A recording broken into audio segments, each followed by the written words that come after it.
Sorry. Oh. Oh, welcome to Motherhood and Lifestyles. I feel like playing today. It's a good thing, Shay. Thank you. Thanks for subscribing to my YouTube channel, Motherhood and Lifestyles with Shola Fumi. Now, you've not subscribed to my YouTube channel, and you've not told anybody about my YouTube channel. Why? Maka, why? Okay. Without wasting time, click on that subscribe button now and subscribe.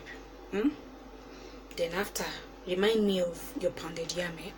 Don't worry, we'll sort it after this video. Yeah. Thank you. Welcome once again. Today we'll be looking at how to understand your child's love language. As you know that language is a means whereby we communicate. We communicate our wants, our emotions, our whatever among ourselves. You know, in Nigeria we have the Yorubas, the Igbos, and the Hausas, and even under them we still have dialects too. So also that's how we have love language too. There are basically 5 different ways children and how people speak and understand emotional love. You know, so just like we have the 3 major languages that I just listed, so also we have the emotional love languages too. So you understand your children, you understand the other person, you understand your spouse, you understand people around you. The first one is affirming words. The second one is acts of service. The third one is quality time. The fourth one is gifts, and the fifth one is physical touch.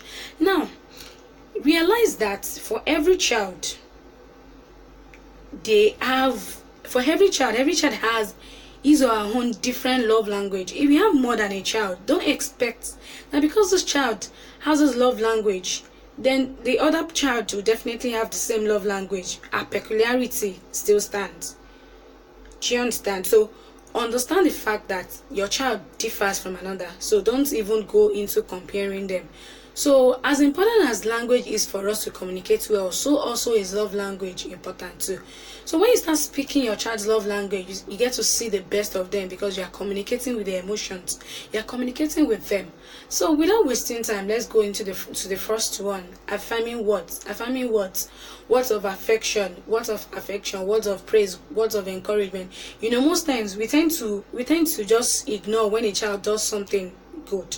We feel like, oh, okay, he's meant to do it, like it is his own duty, or I'm the mother, I'm the father, he's my child, so he's meant to do it, so there's no big deal there.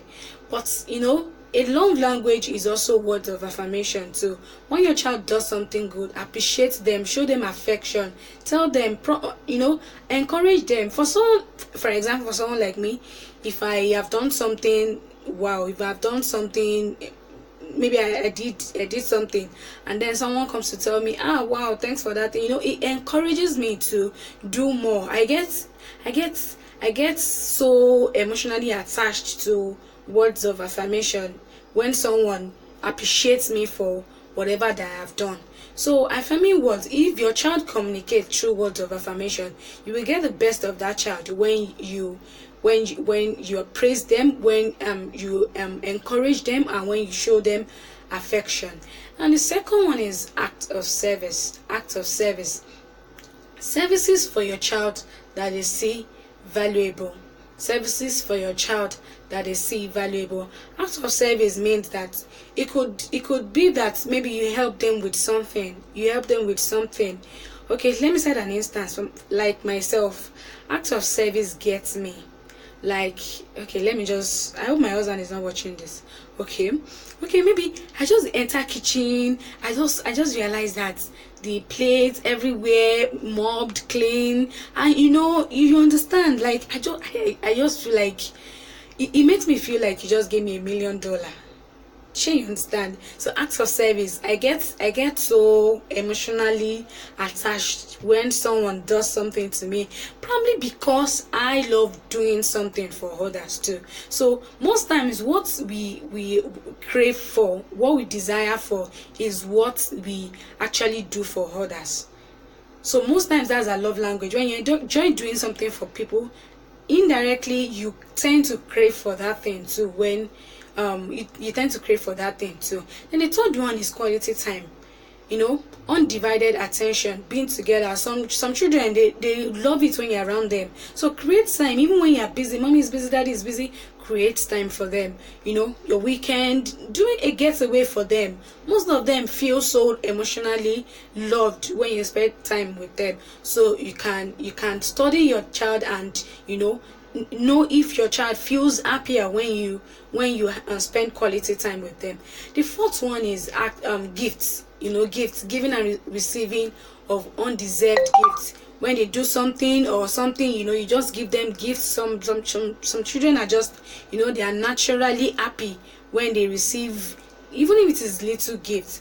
And then the fifth one is physical touch. Some children, they are Yubo by nature. You hug them, you cuddle them, you kiss them, you pat them on the back. You just want them over. So those are the 5 love languages. As it's applicable to adults, it's also applicable to children too, because they are humans too. So it's now your duty as parents now, or as husband or as wife, to go through these love languages and then study your partner, study your child, study your spouse, your friend, and think it through. Out of those 5, you can have 2. So when you realize that this is a person's love language, you work towards it and you get the best out of them. So next time you're talking to your child, or next time you are meeting with your children, or you're discussing or anything, try and find out what their love language is. Connect with that love language, and I can assure you you will get the best from them. Do have a wonderful day, and like I said, I owe you plate of pounded yam and a 4 euro. Bye.